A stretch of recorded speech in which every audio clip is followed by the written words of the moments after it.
With global uncertainties mounting, from tariffs to superpower rivalry, ASEAN leaders are meeting at a critical time.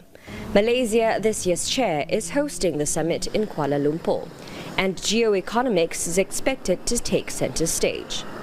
Observers say the latest US tariffs, ranging across Southeast Asian countries and as high as 49%, risk deepening internal divisions.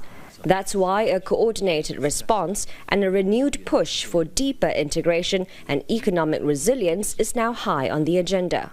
We did say there should always be the ASEAN position, always appeal, or in our negotiation with the United States, to suggest that, look, as ASEAN, which is 640 million people and $3 trillion strength, we want to accord us some recognition because we are an emerging economy, relatively most peaceful in the world and economically most vibrant.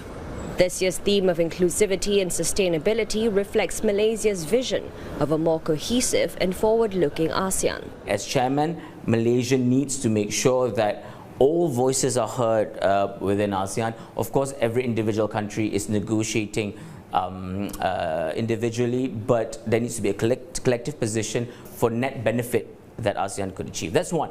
Two is, regardless of what's happening at present, ASEAN just needs to keep focused on what the future should look like. One of the key outcomes will be the ASEAN Community Vision 2045, a blueprint that will chart the bloc's direction over the next 2 decades.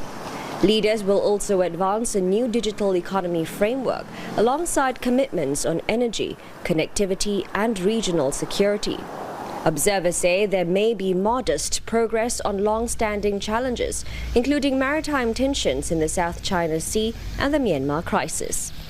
These intra-ASEAN discussions will also set the stage for what comes next, a trilateral summit between the bloc, the Gulf Cooperation Council and China.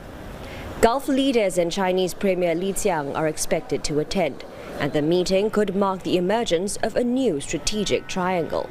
It's not the first trilateral engagement that ASEAN has dabbled in, but it's probably the first one on this scale.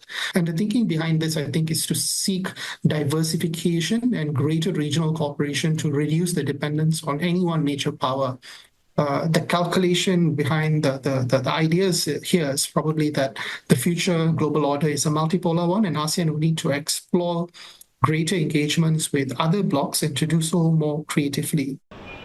These summits mark more than just a series of high-level meetings. They signal a recalibration as ASEAN weighs its options, deepen new ties and defines its place in a changing world order.